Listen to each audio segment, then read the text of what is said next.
औज़ुबिल्लाहिमिनश्शैतानिर्रजीम बिस्मिल्लाहिर्रहमानिर्रहीम।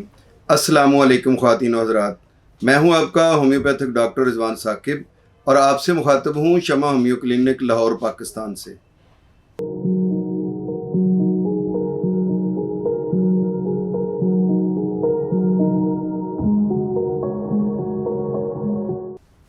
आइए आज बात करते हैं कि लाइपोमा या गिल्टियाँ, रसौलियाँ, ट्यूमर या जिस्म पर मुख्तलिफ़ किस्म के उभार क्यों बनते हैं और इनका होम्योपैथी में इलाज क्या है।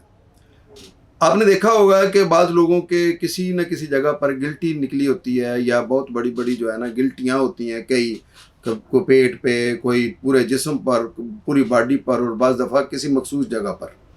तो ये गिल्टियाँ जो हैं वो दबाने से बाज़ जो है वो पुलपली होती हैं, वो नरम होती हैं और बाज़ जो है वो सख्त होती हैं और बाज़ गिल्टियाँ जो हैं वो पेनफुल होती हैं, दर्द करती हैं और बाज़ दर्द नहीं करती हैं। कुछ को हिलाएं तो ऐसे लगता है कि वो कैप्सूल की तरह जो है ना वो बनी हुई हैं और उनका बस स्किन के अंदर ही हैं, उनका नीचे किसी जो है ना वेन के साथ कोई ताल्लुक़ नहीं है। तो इस तरह की जो चीज़ें उभार हमें नज़र आते हैं, तो ये सारे के सारे जो है होम्योपैथी में काबिल इलाज है। देखें, एक वाक़या है मेरे अपने ही एक भतीजे का कि उसको इसी तरह से एक जो है वो गिल्टी बन गई थी। तो उसने मुझे कहा कि जी मेरे ये गर्दन पर गिल्टी मौजूद है। अच्छा, गर्दन पर गिल्टियाँ कुछ ऐसी भी होती हैं जो आपको कन्फ्यूज़ कर सकती हैं, क्योंकि गर्दन में हमारे में बहुत सारे लिम्फ नोड मौजूद हैं। तो ये बाज़ दफ़ा किसी बीमारी के ख़िलाफ़ जो है वो उसका जो मुकाबला करते हुए तो वो सूज जाते हैं। जैसे हमारे ये ग्लैंड्स हैं, हमारे टॉन्सिल्स हैं, हमारे ये सारी यहाँ पे बहुत सारी गिल्टियाँ हैं जो बन जाती हैं, जो कि लिम्फ नोड होते हैं। तो वो गिल्टियाँ नहीं हैं जिसकी मैं ज़िक्र कर रहा हूँ। ये लाइपोमा जो है ये एक अलग गिल्टी होती है जो चर्बी की होती है। तो उसके वो वैसी ही एक गिल्टी बन गई थी, किसी भी जगह बन सकती है, यहाँ बन जाए, यहाँ बन जाए, ये जहाँ पे लिम्फ नोड नहीं है वहाँ पे वो गिल्टी बन सकती है। और लिम्फ नोड में और इसमें बहुत फ़र्क होता है, ठीक है। उसको देखने से हमें पता चलता है कि ये बाकायदा लाइपोमा है। तो वो गिल्टी थी, उसका कद भी रुका हुआ था और उसको भूख भी कम लगती थी और उसने अक्सर जो गिला करता था कि मुझे सबक याद नहीं होता है। तो अब जब उसको इस गिल्टी को देखते हुए मैंने मेडिसिन तजवीज़ की जिसका नाम है ब्राइटाकार।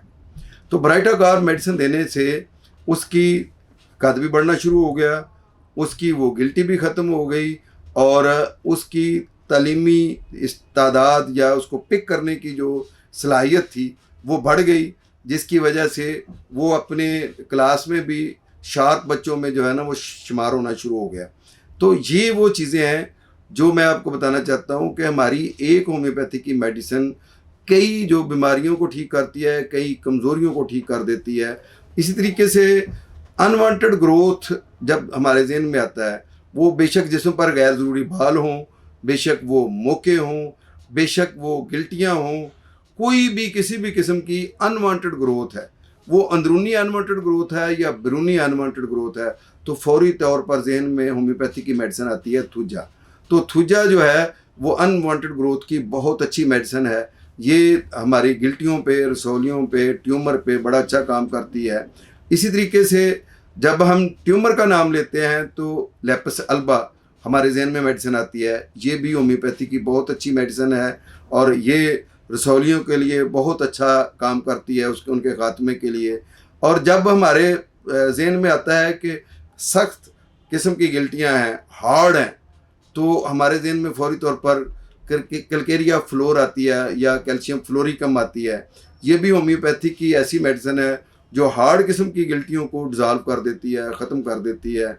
इसी तरीके से कैल्केरिया कार्ब है, वो जो होती हैं पानी की तरह की गिल्टियाँ होती हैं या जिनके अंदर नरमी होती है, उनको बड़ी अच्छा तरीके से कवर करती है।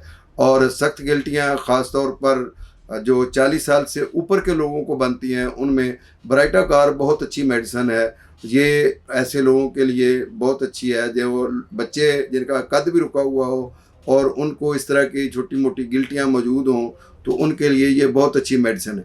ब्राइटाकार तो लिम्फ नोड की स्वेलिंग के लिए भी बहुत अच्छी मेडिसिन है, टॉन्सिल्स की स्वेलिंग के लिए भी अच्छी मेडिसिन है, कद रुके हुए के लिए भी बहुत अच्छी मेडिसिन है, और गिल्टियों और रसौलियों के लिए भी, ट्यूमर्स के लिए भी बहुत अच्छी मेडिसिन है।